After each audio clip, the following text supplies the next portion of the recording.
Agents, and if you would remain standing for the invocation. I pledge allegiance to the flag of the United States of America and to the republic for which it stands, one nation, under God, indivisible, with liberty and justice for all. Reverend Carruthers. Father, as we enter into your presence this day, we come just beseeching your blessings and guidance and direction upon this council and the citizens as they endeavor to do their business. Lord, just always give the guidance that is needed. We pray for those that serve the city in a variety of different ways, the police and the fire, the first responders who often put their lives on the line, just keep them safe as well as their family. Lord, the rest of the workers, the DPW, the employees and other staff that give so faithfully and diligently, look after them, care for them, protect them and their families as they're on the job and off the job. But more than anything else, Lord, we just cast ourselves before you and look for your mercies and grace. In Jesus' name I pray. Amen. Amen. Thank you.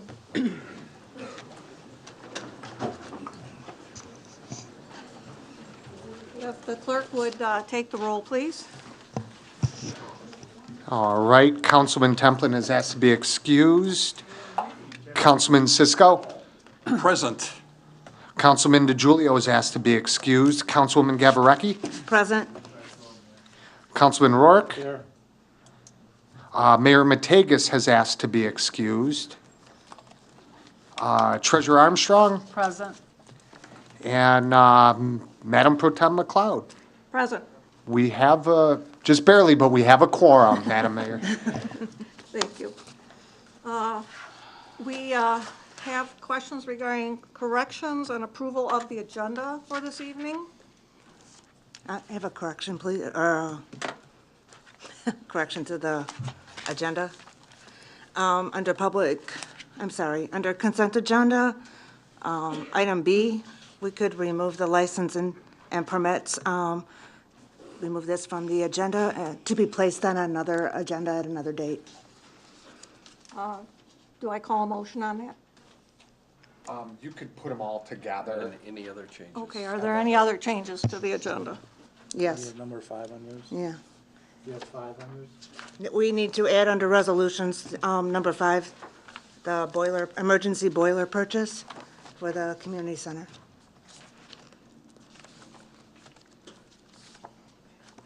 May I have a motion to so amend the agenda? Mr. Rourke, Support. supported by Ms. Gavareki. All in favor? Aye. Aye. Any opposed? The motion has passed. We will remove item B from the consent agenda and add resolution 5. Are there any corrections to the minutes, or can we go ahead and approve them? Motion to approve. Motion to approve. Mr. Rourke, Support. supported by Mr. Cisco. All in favor, say aye. Aye. All opposed? That has been approved. Next on our agenda is public hearings related to the Community Development Block Grant. Good evening, Mayor and Council, residents. This is a public hearing for the program year 2018 Community Development Block Grant Program. Purpose of this public hearing is to invite the public to receive, and the council, Mayor and Council receive comment on the proposed projects for the City of Allen Park for program year 2018. Those projects are street improvements in the amount of $95,820. Public and senior services, which will fund the Guidance Center and the Senior Alliance, $7,350. Administration, $13,000. Housing rehabilitation, $20,000. Housing rehabilitation program income, $1,000.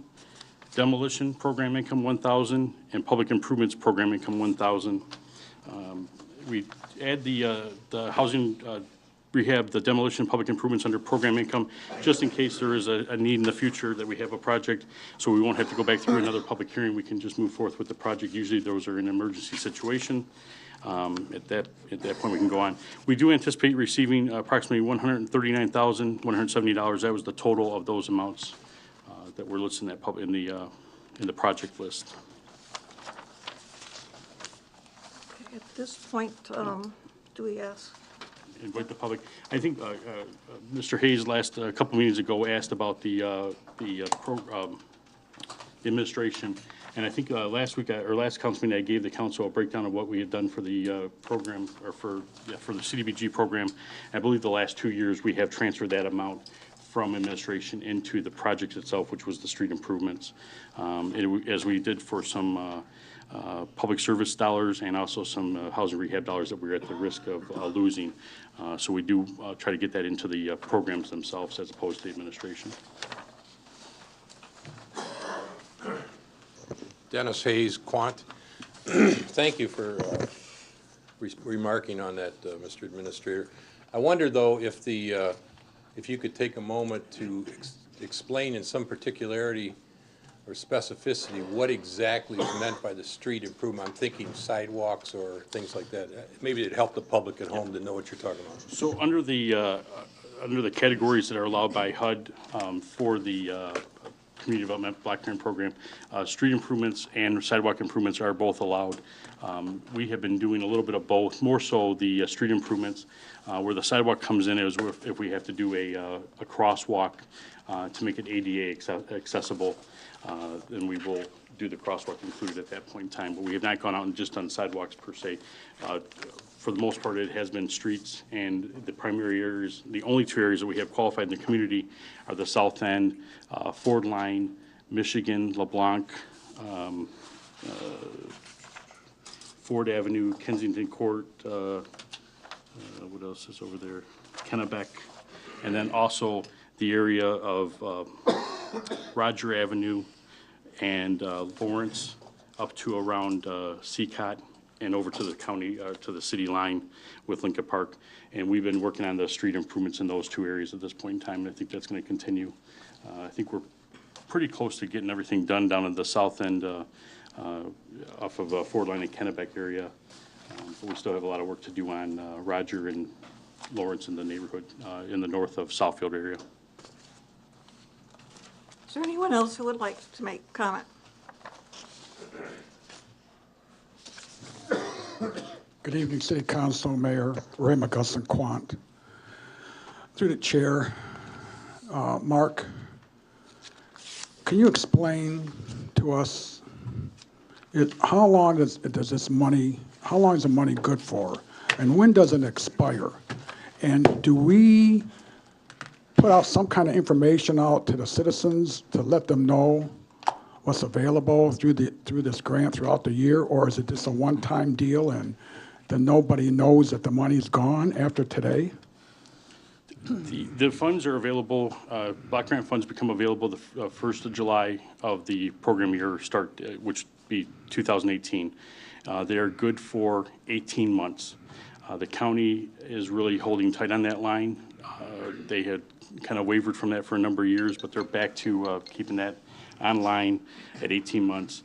And then they are recaptured by Wayne County if they're not expended. We have not had anywhere near that issue, except for the program year $13, which is how I became to work for the city when I was brought on by the emergency manager. Sorry, Mr. Lloyd. We were at risk of having that money recaptured, which we were able to get back in place. The money for the housing rehab is usually the money that is available to the residents, and I think that we have a few people on the waiting list at this point in time. $20,000, unfortunately, just doesn't go very far, but it does help for a roof or a furnace. And then we do have that, if there's money available, we do try to get that word out that it's available. Mark, through this grant, is there only certain places that we can use it, or, you know? Yeah, there's only 2 areas that the bricks and mortar, the street improvement money can be used, and that's the 2 areas, the south end, the Michigan, LeBlanc area, Ford Line, and then also north of Southfield Road, Lawrence to the city line, Southfield Road to roughly around Seacott. All right, thank you very much.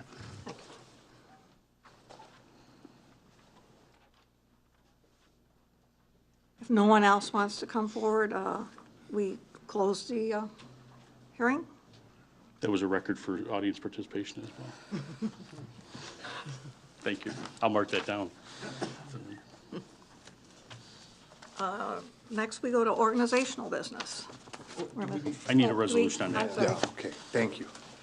Thank you. We have a resolution to accept the Community Block Grant for the year 2018 and adopt the CDBG eligible activity objectives and allocations pending actual funding availability. Motion. Support. O'Rourke, supported by Ms. Gavareki. All in favor, say aye. Aye. All opposed? Passes. Thank you.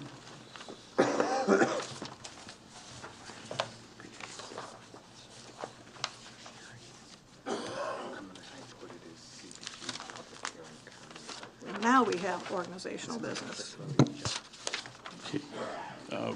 Last week, there was several DTE customers in the Fox Avenue and Pennsylvania Avenue. They experienced power issues while a contractor that was working for DTE was out doing some work in their neighborhood. The crew did recognize what the problem was, and they disconnected power. Unfortunately, there was a number of residents that were still affected, possibly having a power surge in their home. The DTE has been working with the fire department and those residents to get those issues resolved. If they had any damages or so forth, they've been working on that to get them all back to normal as best as possible. The Parks and Recreation Department has been working to get ready for the 2018 Summer Olympics. Those are Summer Olympics, Senior Olympics. Those are going to be held in Flat Rock this year. As we get closer, I'll get the dates and that. And I do know it's 50 and over is what they consider participating age for Senior Olympics in the Downriver area. The Finance Department, they distributed to the department heads all the budget information for 2018-19. That budget year will start on July 1st. Right now, MDOT is hosting a meeting over in Taylor regarding the I-75 construction project. Once we have the new documents from them, we'll get those posted on the city's website, the Facebook page, and get that information out. I did talk to Matt Hickman, and Matt Hickman's name may sound familiar because he was formerly with Raines, C.E. Raines, the city engineer. Matt now works with MDOT. So I talked to him earlier today, and we were talking about the I-75 bridge rehabilitation project. This is another phase of the project for the Rouge River Bridge reconstruction and the Goddard Road reconstruction. They are now going to be rehabilitating 11 bridges in the south of the Rouge River to around the Pennsylvania Avenue. That will require the freeway now to be shut down at North Line Allen Road entrance, and you also will not be able to get on at the Eureka Road entrance. Your only access point to southbound 75 will be the Telegraph Road connector. Now, this is kind of bad news for some of us because, we may like to use that access. It may be good news, though, because I think the people that have been using Pelham Road to go from 94, or they've been jumping off here 94 in Southfield to cut across to Pelham, there's really no need for them to do that anymore because it's not going to get them anywhere. They're not going to be able to jump on the freeway at Allen Road. So the nearest access point, again, will be the Telegraph Road connector. That project is set to be done somewhere around late September, early October. And then the Rouge River Bridge project, that will be done sometime around late November, early December. So I know we were here about a year ago. We had a 2-year project. We're down to 1 year or less. But it's still a major inconvenience if you're trying to get down to the south end. Also for the northbound, if you're trying to get on northbound, Eureka Road is still going to be open. North Line is closed. Dix Toledo will now be closed as well. They're going to be doing some rehabilitation of the sound wall at Dix Toledo and 75 in Lincoln Park. Southfield Road will be open. And then Outer Drive will be intermittent because Wayne County is planning on doing some resurfacing on that entrance ramp as well. So Good luck.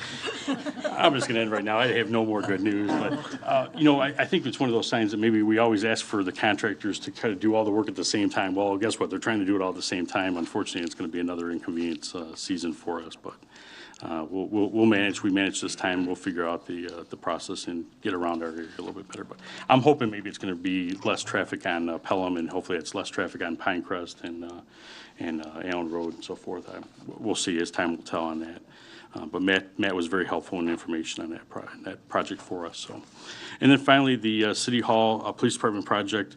The concrete floor in the Police Department addition has been poured. They did that last week. They have also started constructing some of the metal walls in that Police Department addition.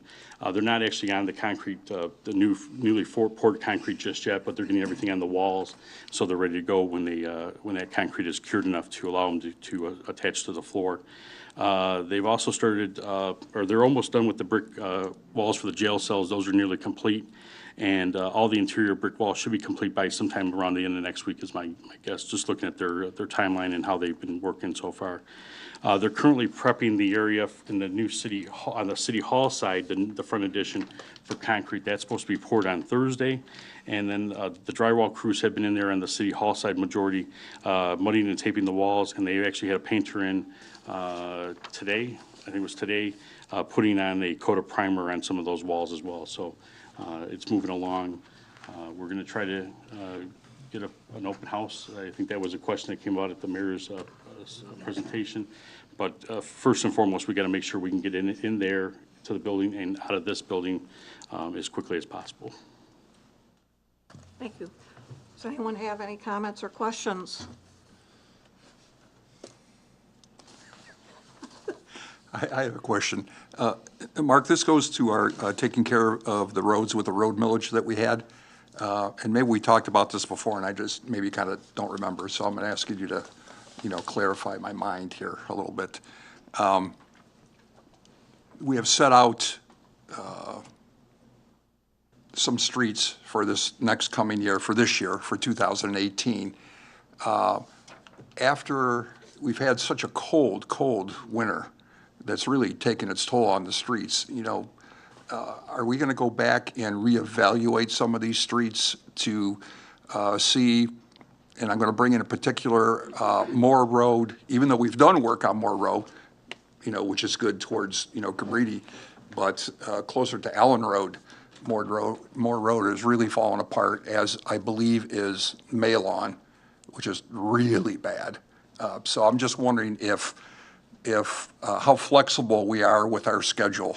Yeah, I tried to drive some of those streets as well. I was actually down on Andrews yesterday morning coming through by Midway. Midway's in pretty rough shape as well. And that is pretty much, I'll be honest with you, not high on the radar screen, but it looks like it's going to need to be reevaluated.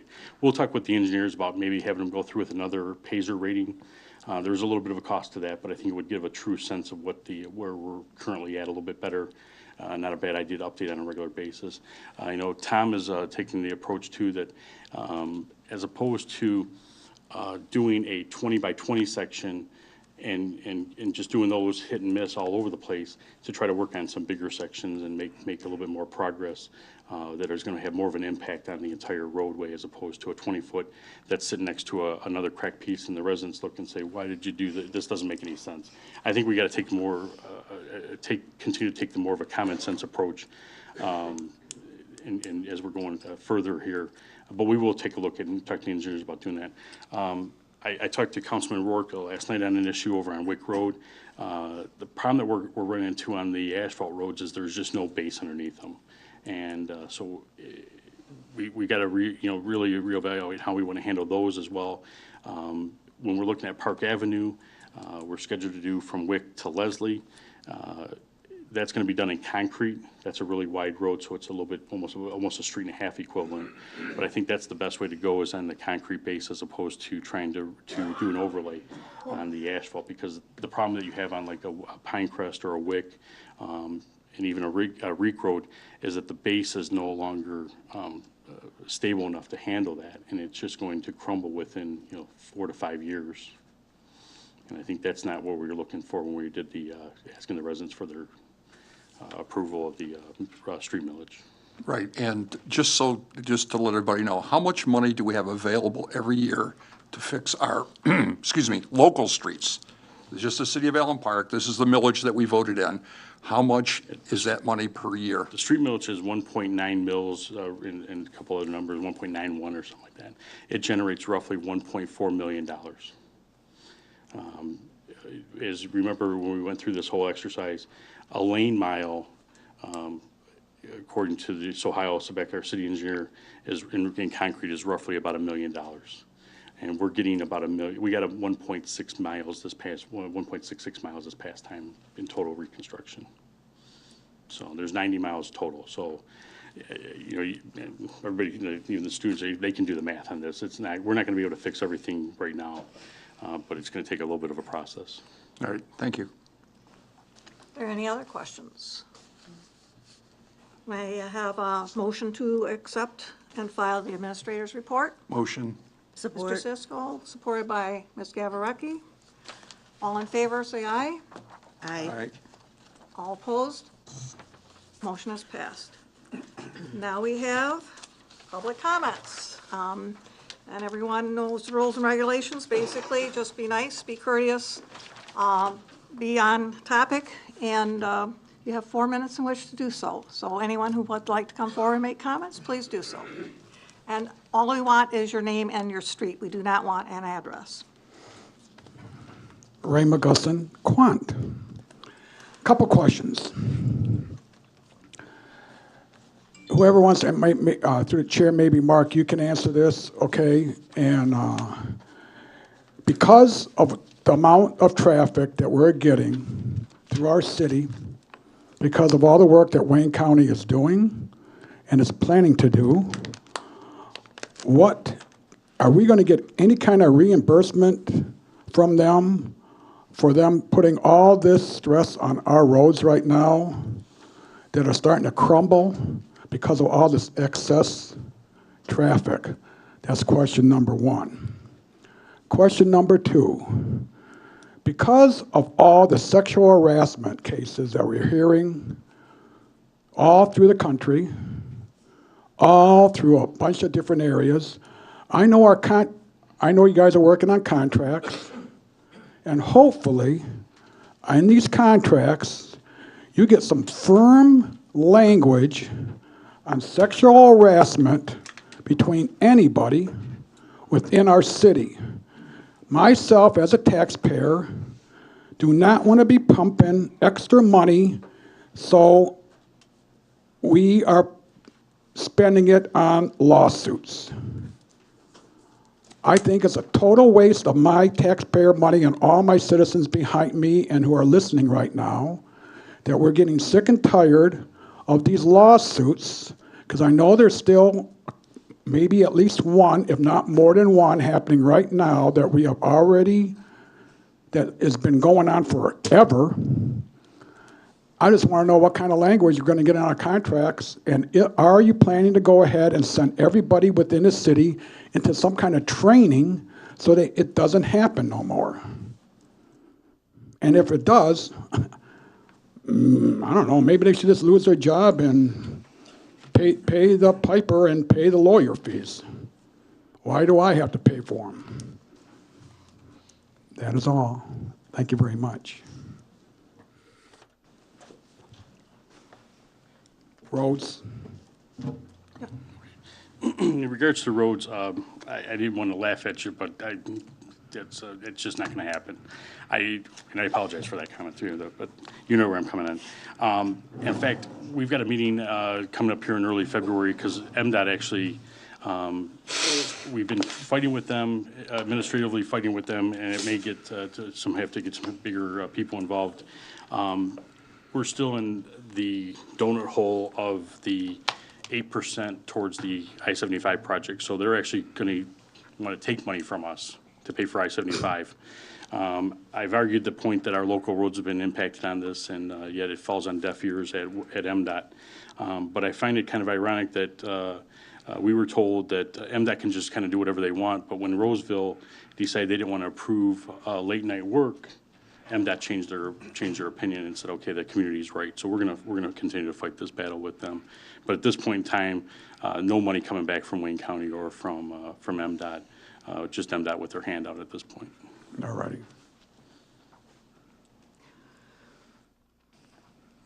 Would you like to comment about contracts? No. Okay. Thank you for your comments, and the one about training, we'll make sure we take that under advisement. It's very well received, and I agree with you, coming from a corporate background. it does not hurt to do that periodically, even if people have been through it once before.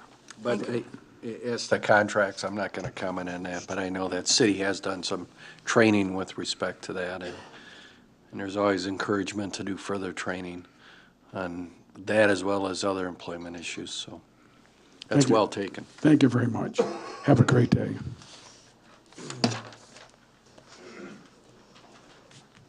Dennis Hayes, Quant. Oops, this thing is, You live on Quan? I moved to Quant. I was going to ask that. I didn't get the homecoming welcoming gift. I sure did. I put a change in it. Look in the backyard. But you've moved twice. I moved twice this year. Well, I used up about 30 seconds. No, we didn't start yet. In furtherance to my comment at the last meeting, where obviously you don't get a chance to rebut, I made the mention with respect to the Police and Fire Civil Service Commission that the mayor had referred a candidate to one of the commissioners, but not the other. That was my point. That was the point that made it look like a political thing. Recently, however, another candidate came forward apparently, and that was referred to both commissioners, Mr. Beaton and Mr. Young. I've been attending those couple meetings only because I think it's very important that the police and fire personnel we have in our city have a bona fide commission to help manage their grievances, their hiring, promotions, and all those kinds of factors that are covered under the law. And I'm pretty hopeful, even though the first couple candidates that were referred were not ruled on, but I'm hopeful this Thursday they have another meeting, and the one commissioner wanted more time to do some due diligence on one candidate that was referred by the mayor to both commissioners, which was the appropriate thing to do, I believe. And hopefully this Thursday we'll have a third commissioner, you have an active commission. Failing that, it'll stumble along. So I was encouraged by the participants that were there, the discussion, the fact that the gentleman who's not familiar with too many people in the town evidently said he wanted more time to research the candidate, even though I found it a little bit peculiar because the first candidate he was given by the mayor, he didn't need any time, even though he'd never met him, didn't know anything about him. He was prepared to vote for him that day. Hence my supposition that it was more of a political move on the mayor's part, and I would say the same thing to the mayor if he were here, and I wish him the best because I understand he's undergoing some treatment. But anyway, I think you all ought to pay attention to that commission because a lot of machinations going on that I don't think are appropriate. Hopefully it'll get up and running sooner or later, and hopefully our police and fire will have the proper due process they should have. You know, I worked all my career with union memberships under my supervision, and it's important that they have proper representation. It's also important that when you have a situation like we have in this community where you have a special act that's designed to keep political input out of it, that we utilize it fully. We haven't had it for 4 or 5 years now because of the emergency manager and all that stuff. So now let's get back on it. Let's get going. So hopefully this Thursday, any of you who are available Thursday, you should probably come to the meeting and see how it turns out. Thank you very much.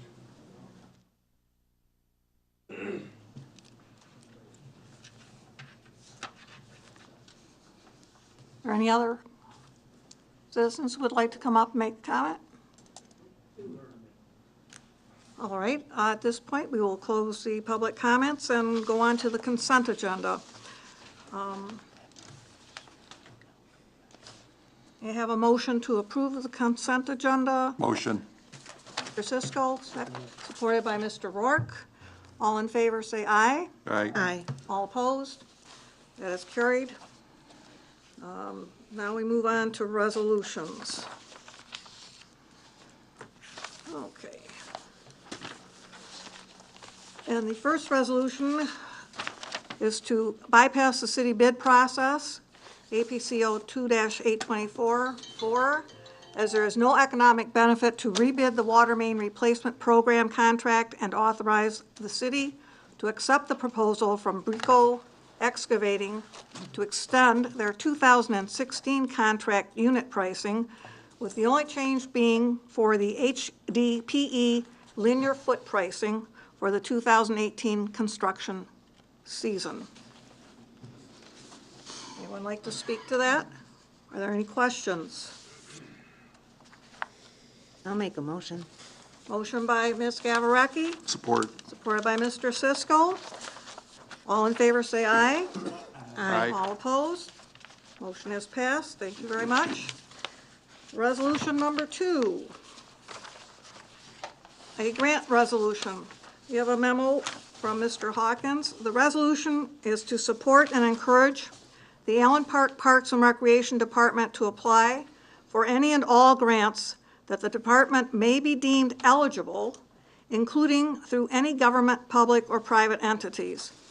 And this may seem like a strange request because we have all kinds of departments applying for grants, but apparently there was an organization through which our Parks and Recreation Department made an application that wanted something more formal from the City Council, hence this resolution. Do I have any questions?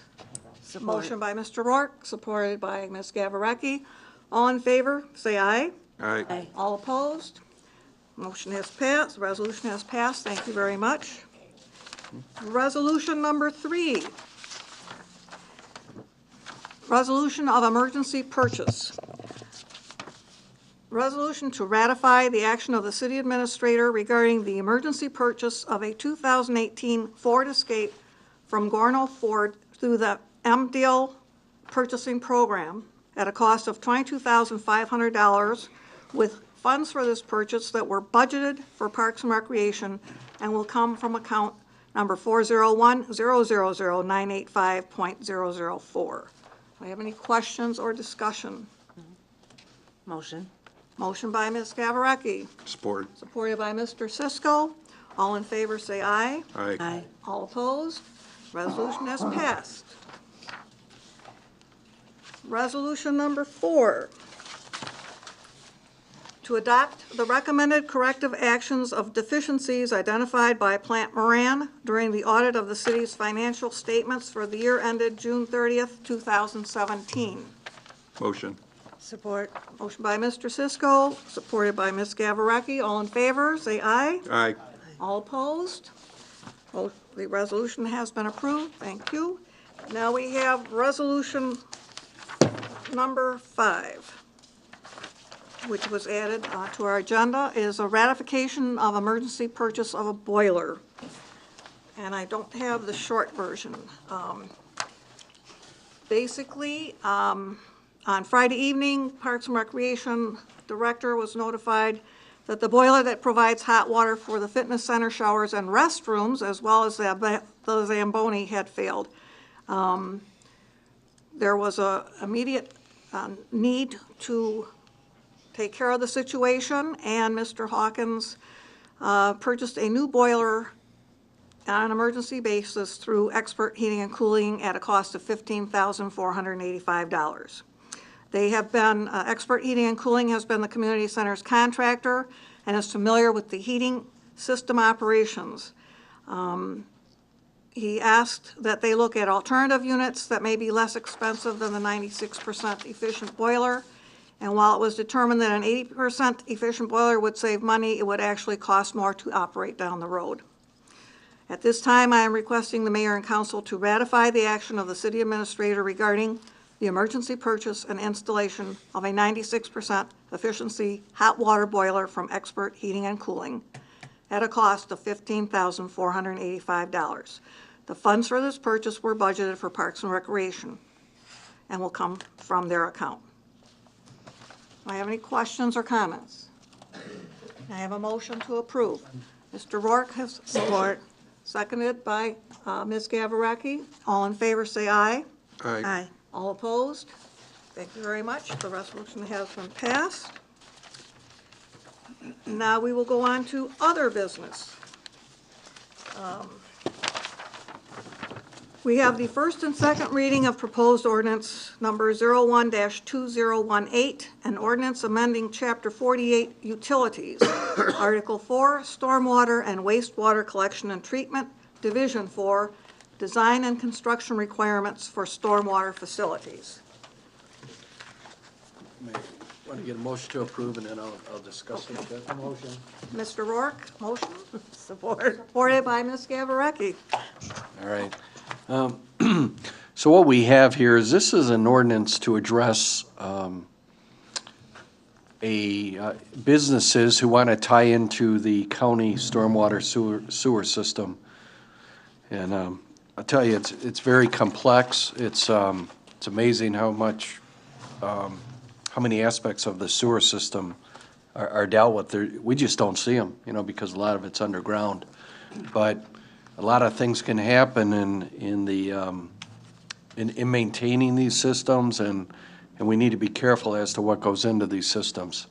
So anytime someone wants to develop a property, they have to tie into the county system. And in order for the county to do that, the city needs to agree to assume jurisdiction over that. And then we need the property owner to agree to pay any costs that we incur. So we need an ordinance in place which enables us to enter into an agreement with the property owners and minimize our risk, as well as provide standards for these sewer systems. So that's what this is. And this has been through the Legal Affairs Committee, and our city engineer has also reviewed this. So we're looking for so the motion was to authorize the first and second reading.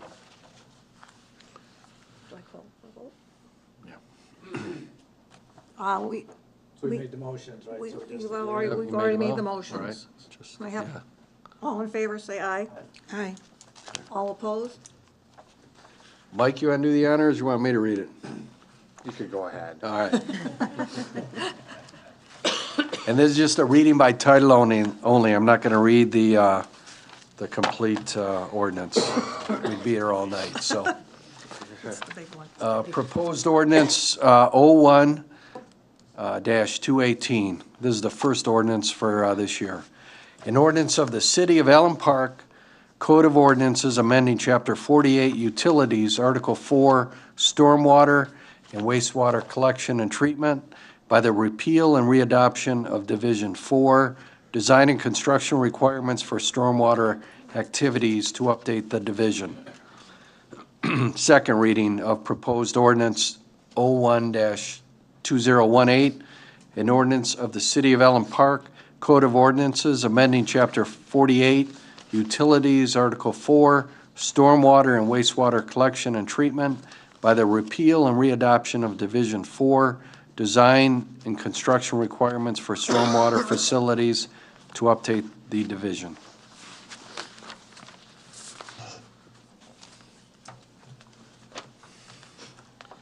Okay, we're good, and then, Well, now we're moving on to item number 2, the first and second reading of proposed ordinance number 02-2018, an ordinance amending Chapter 48 Utilities, Article 4, Stormwater and Wastewater Collection and Treatment, Division 5, Discharge of Wastewater into Public Sewers, Subdivision 2, Requirements, by adding Section 48-37, Fats, Oils, and Grease.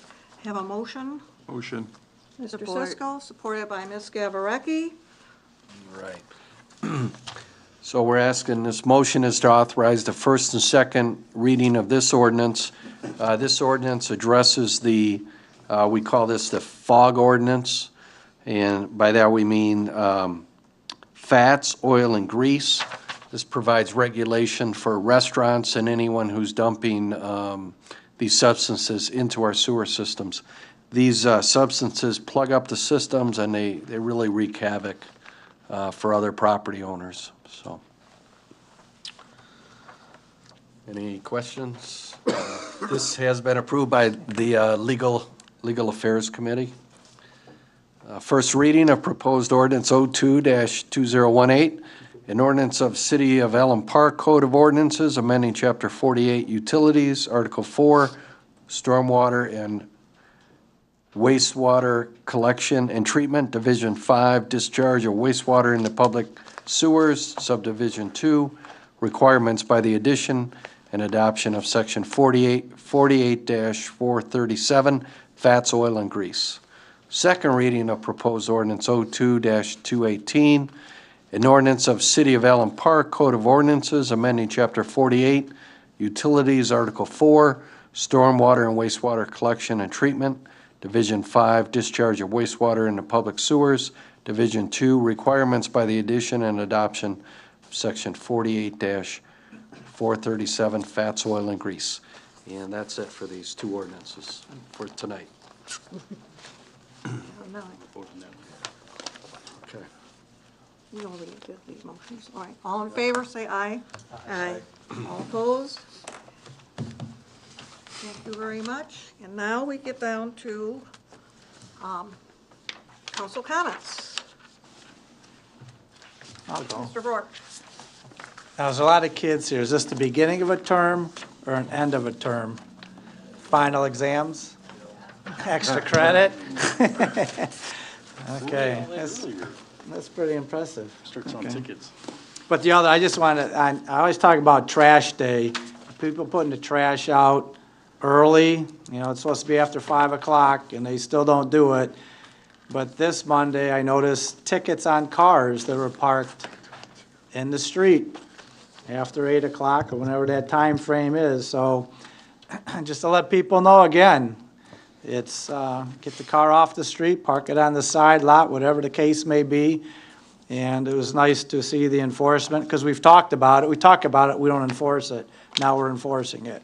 So it's unfortunate if you got a ticket because your car wasn't moved on trash day. But it's the same thing on those snow days we talk about. And sooner or later, it's going to happen with your trash if you put it out before 5 o'clock the day before. So thank you for the team stepping up to do that. Okay, I'll go. Thank you. It is nice to see all the students here, and thank you all for coming out tonight.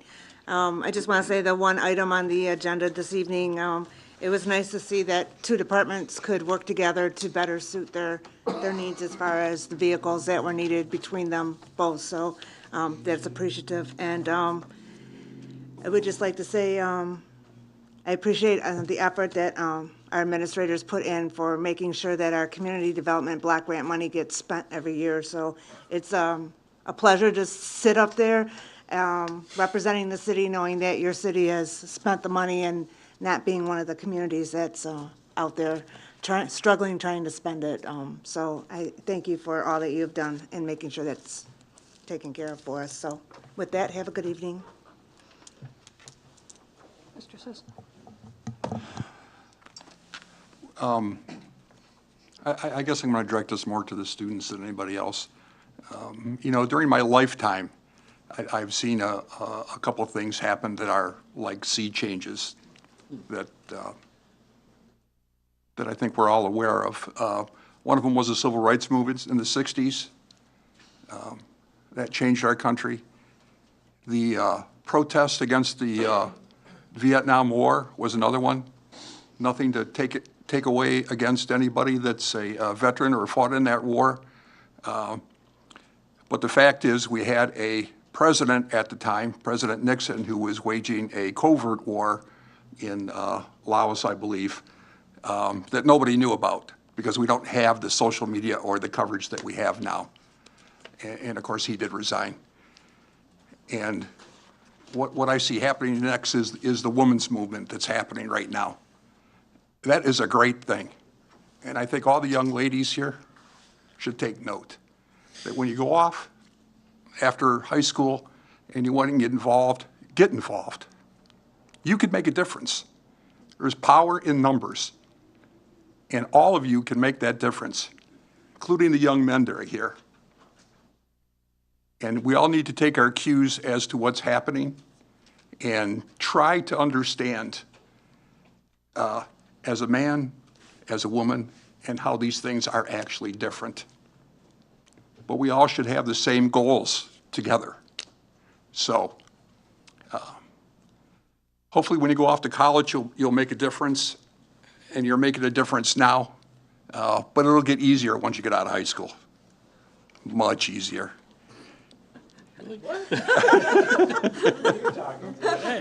Talking about school. Yeah, I'm talking about school. And I just wish you, all the best, and try to make a difference. And please, and I know when you go get your driver's license, you usually register to vote. If you haven't done that, register to vote. Vote, vote, vote. If you don't like the way things are, the only way you can change government is by voting people in and people out. That is what you have to do. So, and good luck on your finals. Thank you. Mr. Mizzi? I'll just say thank you all for coming out. God bless you. Good night. Mrs. Armstrong? No updates on tax payments or due dates or? Okay. Well, my colleagues make some very good comments and observations. And piggybacking on what Mr. Cisco said about voting, it is very important. People take the attitude, my vote doesn't count. But all you have to do is read the newspapers, and we had a state where there was a recount and they actually tied, and the winner was selected by drawing a name out of a hat, which is really no way to pick who is representing you. So every vote does count. You may think it doesn't, but it does. The only other thing that I would say about that, because there are so many of you here, is that you want to be well-informed voters. Don't get taken in by a name that's familiar to you. Don't be taken in because there's somebody you've known all your life. You need to assess and evaluate character, integrity, ethics, honesty. You need to do a lot of evaluating. I've often told people that I have individuals who I have known for a long time that I dearly love, but if I owned a business, I would not hire them. Not that they were dishonest, but they were just not the type of employee I would hire. You need to look at people you put into positions in government the same way. You may like them, they may appeal to you on very different levels, but you want to make sure that when they are representing you, they are going to do what is best for everyone in your community and in your country.